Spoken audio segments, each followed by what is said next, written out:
Welcome to video number 2 of my Guitar 101 video series. This is Jacob Lambros, and let's get to it.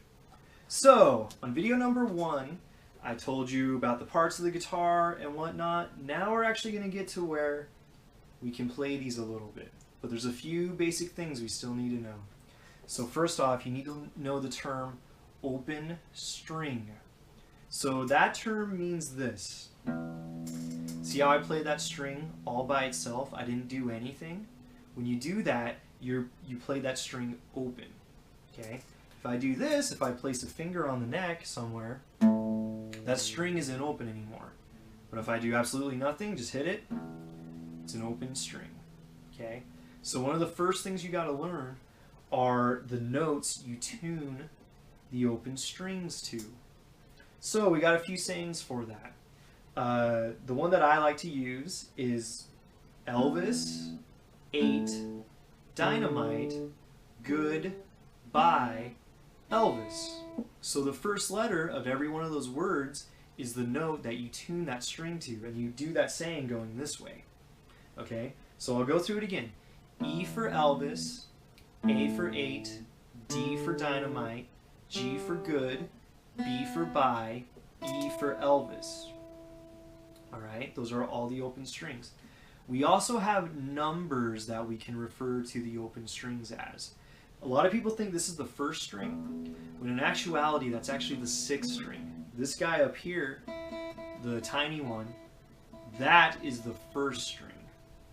Okay? Now, let's go through all of them again with both the string number, the letter name, and the saying word. So I got 6th string, which is E for Elvis, 5th string, which is A for 8, 4th string, which is D for Dynamite, 3rd string, which is G for Good, 2nd string, which is B for Bye, and then finally 1st string, which is E for Elvis. Cool. One last little thing too, we got 2 E strings, right? And that can be confusing. A great way to get rid of the confusion is you can call this one low E because it's bassy, and this one high E because it's really tiny and squeaky. So, cool. So those are the open strings. Get that memorized. Really important. Let's talk about our left hand. So, and more specifically, let's talk about our fingers. We got finger numbers too. Index is 1, middle is 2, ring is 3, pinky is 4. Thumb doesn't get a number because typically thumb goes behind the neck. Okay? These guys though play notes on the neck, so they get numbers. 1, 2, 3, 4. Get used to that. It's pretty easy, but it's really important for moving on with guitar. Okay, cool. Let's talk about how to hold a pick. Right? Biggest no-no with how to hold a pick. Don't ever use this middle finger here. Okay, there's no reason for it. You only need 2 fingers to hold a pick, and that's your index finger and your thumb, just like this. That's what it looks like. Okay, so a lot of times people like to do that, and that's terrible. All right, what you want to do is use the side of your finger. Okay, so if you use the side of your finger, there is no way this middle finger is going to creep on there. Look at how much effort that takes to do that. When I see people using this flat part of their finger, sometimes they will, without even realizing it, they'll get playing and whatever, they'll just, scooch the second finger on there without even realizing it. And now look what you're doing that. You got 3 fingers on there. Why do you need three fingers on there? It's stupid. Okay, so use the side of your finger. Another thing too, when I use the side of my finger like that, look at my wrist as I'm trying to go up and down these strings. It's in a good position. If I use the flat part, look at how it's kind of curved now and weird. It's awkward. Alright, it may not feel awkward yet because you haven't been playing, but to me, that feels way awkward and off. So use the side of your finger and don't ever use the middle finger.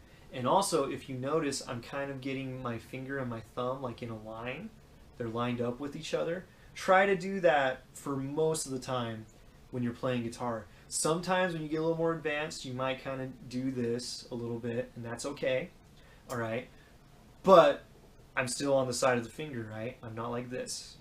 Cool. So that's how you hold a pick right there. There's a good visual for you. Okay, cool. Let's go back to our left hand. Let's talk some technique stuff with our left hand. So a big thing that people don't do when they start playing is they don't curve their fingers. Okay, they play like this. Okay, see how they're like flat? They're pointed up towards the ceiling. If you want to be doing like a claw thing, see how I got this going on? Okay, when you do that, your fingers are really curved and they're really going against the neck. And what that does for you, you know, if you kind of look, see how vertical my fingers are? Well, not vertical, but how they're going against the neck. Look at how much of the finger is getting pushed against it. That is more weight that is naturally being pushed against the neck. And it makes playing the guitar a little more effortless. When you do this, you only have that much weight going against the neck. Okay, that's not good. Okay, so curve your fingers. And also use your fingertips. If you curve your fingers, it's kind of almost impossible not to use your fingertip, at least a little bit. All right, but big thing there, use your fingertip, curve your fingers. Another thing too, watch thumb placement. All right, as you move around the neck, your thumb should be moving with you. Sometimes when people move around the neck, they do stuff like this. They keep their thumb behind while the rest of their fingers move forward, and that gets you doing some awkward things there.